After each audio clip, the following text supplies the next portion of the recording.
Hello, good evening, students. In the today's class, we are going to learn about adverb. What is adverb? Adverb is describing about a verb in the sentence structure. Adverb is describing about a verb in the sentence structure. ಇಲ್ಲಿ adverb ಅಂದ್ರೆ ಏನು? ಕನ್ನಡದಲ್ಲಿ ಕ್ರಿಯಾ ವಿಶೇಷಣ. Adverb means in Kannada that is ಕ್ರಿಯಾ ವಿಶೇಷಣ.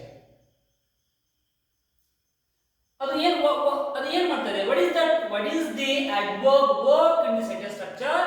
ನಾವು ಅಲ್ಲಿ ಹೇಳ್ತೇವೆ. ಒಂದು ವಾಕ್ಯದಲ್ಲಿ ವರ್ಬ್ ಅನ್ನು ಕುರಿತು ಅದು ಹೊಗಳ್ತದ. In the sentence structure it is describing about a verb. ವಾಕ್ಯದಲ್ಲಿ ಕ್ರಿಯಾಪದ ಹೊಗಳ್ತದೆ. ನೀವು ಮಾಡ್ಕೋಬಹುದು. ವಾಕ್ಯದಲ್ಲಿ ಕ್ರಿಯಾಪದವನ್ನ ಹೊಗಳ್ತಾ ಇದ್ರ, ವಾಕ್ಯದಲ್ಲಿ ಕ್ರಿಯಾಪದವನ್ನ ಡಿಸ್ಕ್ರೈಬ್ ಮಾಡದೇ ಇದ್ರ, ವಾಕ್ಯದಲ್ಲಿ ಕ್ರಿಯಾಪದವನ್ನ ಫ್ರೇಸ್ ಮಾಡದೇ ಇದ್ರ ಅದು ಸರಿಯಾದ ಅರ್ಥ ಕೊಡಲ್ವಾ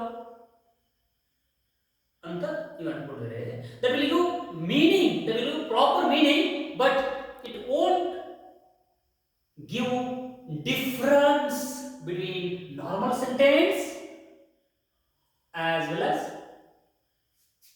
when we will use adverb word in the sentence structure.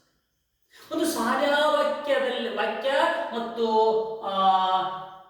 adverb use ಮಾಡುವಂತ ವಾಕ್ಯದ ಮಧ್ಯದಲ್ಲಿ ಇರುವಂತ ಏನು ವ್ಯತ್ಯಾಸ ಇರ್ತದಲ್ಲ ಆ ವ್ಯತ್ಯಾಸ ಕಾಣಲ್ಲ. ಯಾವಾಗ ಕಾಣಲ್ಲ? adverb ಯೂಸ್ ಮಾಡದಿದ್ರೆ. adverb ಯೂಸ್ ಮಾಡ್ತಿದ್ರೆ ಏನಾಗ್ತದೆ?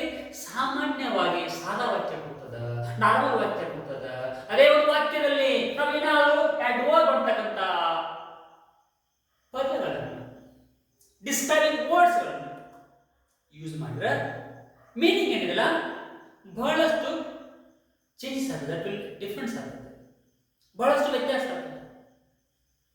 ವಾಕ್ಯದ ಸೆಂಟೆನ್ಸ್ಗೆ ಬಹಳಷ್ಟು ವ್ಯಾಲ್ಯೂ ಬರ್ತದೆ. ಅದು ಹೇಗೆ? ನಾವು can see few examples. Those examples R nicely. Examples are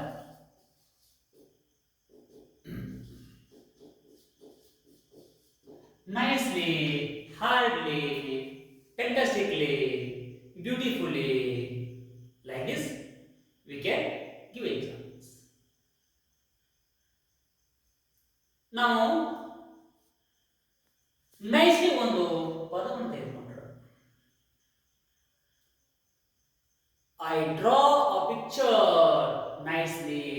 I draw a picture nicely ಅಂತ ನಾವು ಹೇಳಬಹುದು. ಇಲ್ಲಿ ನಾವು ನೋಡ್ತಾ ಇದೀವಲ್ಲ, ನಾವು ವಿ ಆರ್ ಸೀಯಿಂಗ್ ವಾಕ್ಯದಲ್ಲಿ adverb ಪದಗಳನ್ನ ಯೂಸ್ ಮಾಡಿದ್ರೆ ಹೇಗದು ವಿಶೇಷವಾದ ಅರ್ಥವನ್ನು ಕೊಡ್ತದೆ ಅಂತ ನಾವು ನೋಡ್ತಾ ಇದ್ದೀವಿ. ಅದೇ ತರನಾಗಿ hardly, Raju is working hardly. Raju is working hardly. Lata Mangeshkar is singing melodiously. Lata Mangeshkar is singing melodiously. Lata Mangeshkar is singing melodiously.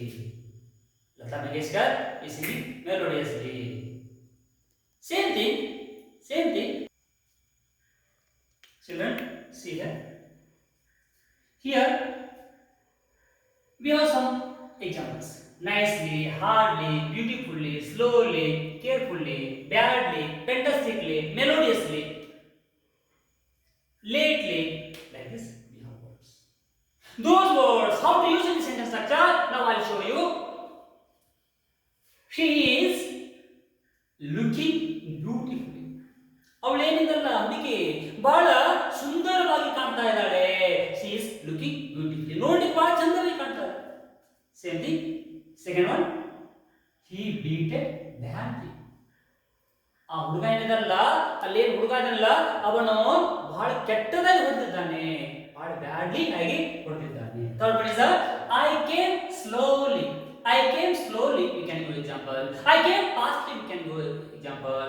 I came slowly means ನಾನು ಸಾವಕಾಶವಾಗಿ ಬಂದೆ. You should carefully answer the questions. Carefully. ನೀನು ಪ್ರಶ್ನೆಗಳಿಗೆ ಉತ್ತರವನ್ನ ಬಹಳಷ್ಟು ಜಾಗರೂಕನಾಗಿ ಉತ್ತರಿಸಲೇಬೇಕು ಅಂತ ಇದರ ಅರ್ಥ. Like this you should practice in your house. Please share this video and subscribe. Thank you.